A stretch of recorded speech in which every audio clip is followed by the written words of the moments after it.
Okay, so as we enter turn 9, we have now officially entered the skirmishing phase of the game.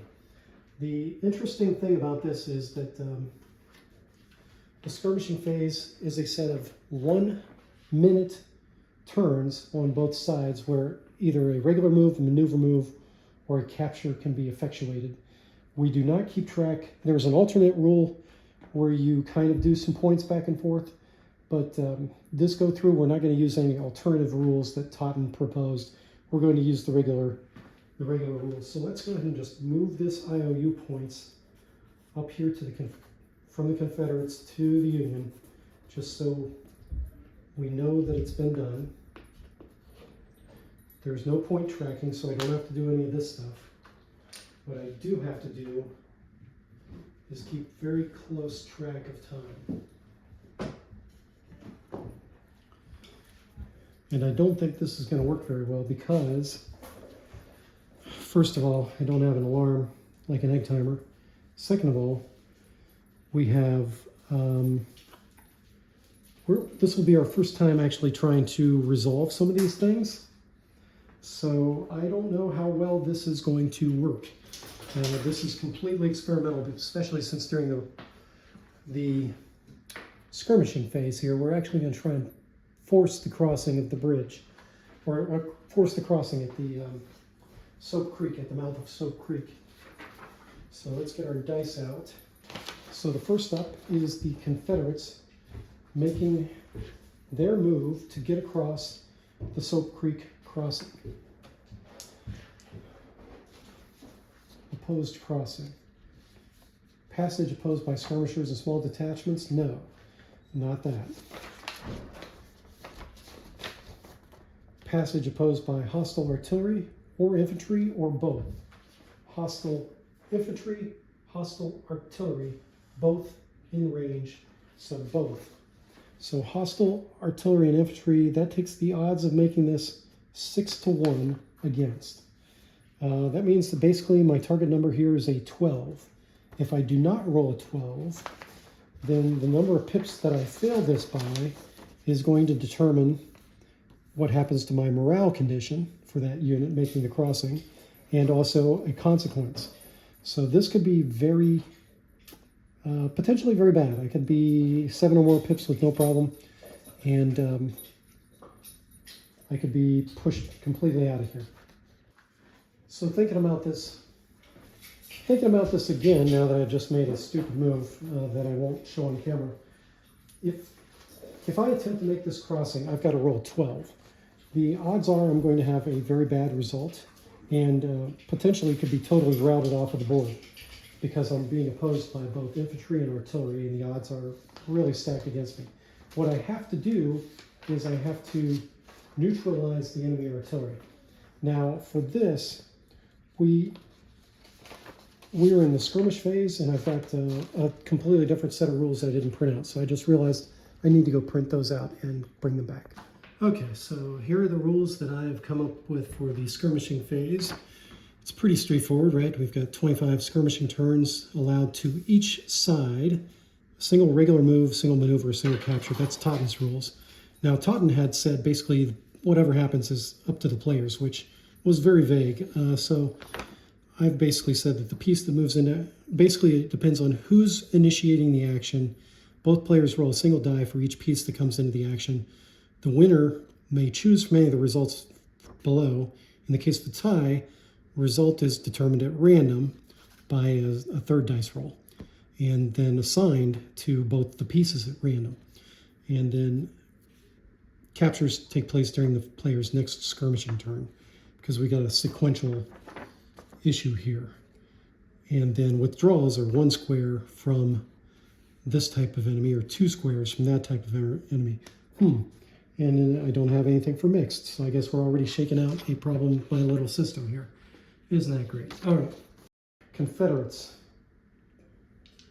Not trying to force passage at this point across the river, basically trying to dislodge the dismounted cavalry that's opposing them on the opposite side. So they moved into contact during the last one. So they're actually just shooting. So I don't have anybody moving in. So I think I do have to consider them as being the piece that moved into action. So both players roll a single die. So this is for the Union, 2. This is for the Confederacy, 2. Oh my gosh, it's a tie already.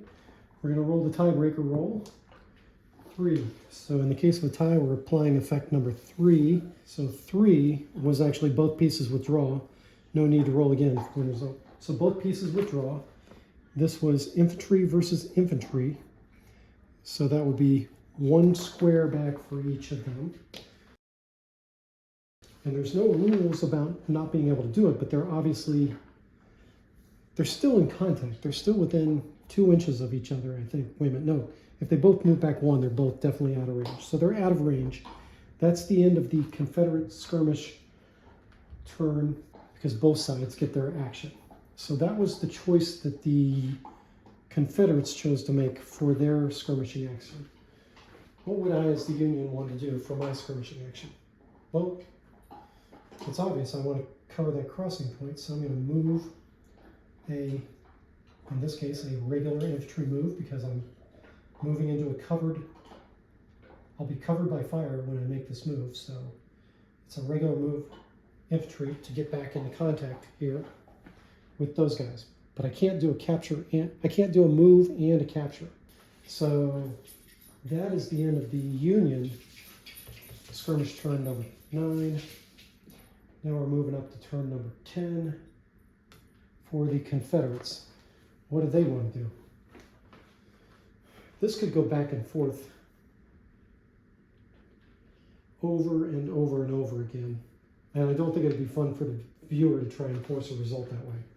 So I think the next thing I want to do is try to effect a capture, right? So this guy, this artillery piece is trying to destroy that artillery piece. Captures, displacements take place. So I've made it so that there is no destruction. There is simply driving. During the skirmishing phase, there are no captures by destruction, which normally with 2 units of infantry achieving a crossfire or artillery achieving a dominant, like if I had 2 artillery units, that would achieve dominance. But during this phase, it's simply a displacement that we can effectuate. And I'm not sure that this is going to be very satisfactory for anybody, but we're going to have this artillery piece shooting at that artillery piece. Confederates roll a 2. Have I been mixing up the 2 sides? Union rolls a 4. So their piece achieves dominance, and the winner may choose any of the results below. Piece that was stationary must withdraw. So I'm going to push his artillery back 1 inch. Oh, I see how this could work. So, depending on how the skirmishing phase plays out, especially as we wrap it up here, right? As we move toward turn 25, it'll be like, whoever gets the last at-bat at baseball, really, that could determine things here. Okay, I gave that play to the Union, didn't I? No matter, we'll say the Confederates tried to drive them off. All right, and now it's the Union's turn. The Union is going to say, hey, we're going to do the same thing. We're going to shoot over here at that artillery versus artillery. So Confederates roll off the board. Confederates roll a 3.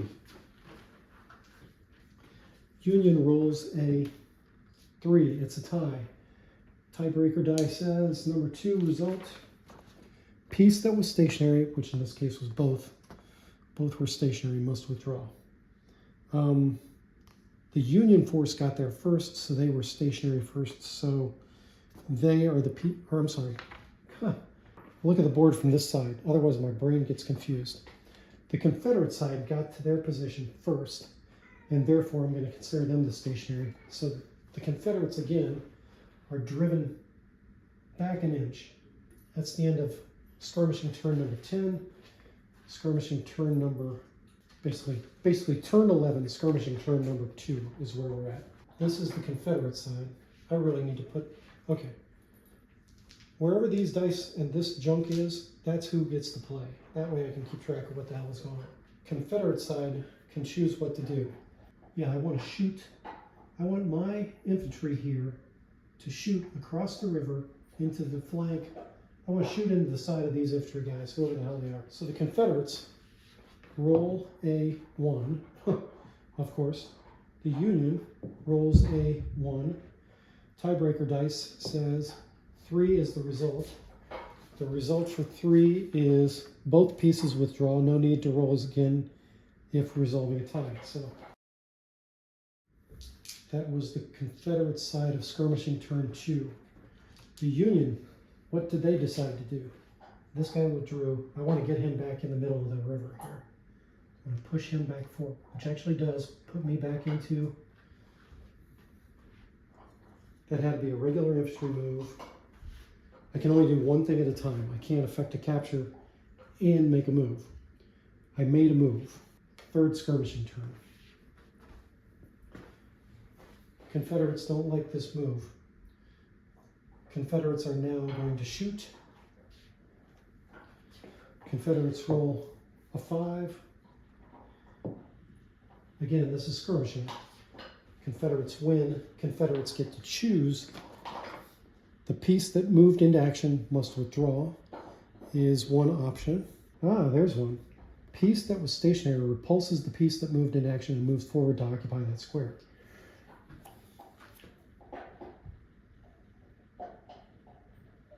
That's interesting. Okay, let's do that. The Union is pushed back. The Confederates move forward into the river. That's the end of the Confederate skirmishing turn 3.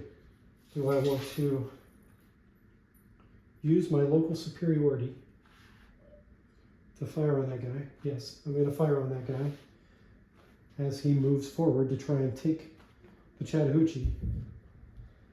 Union rolls a 1. Confederates roll a 6. Confederates get to choose again. It says, you know what? I like what I did last time. So the piece that moved into action displaces the stationary piece and occupies that square. So I'm going to push them back another inch.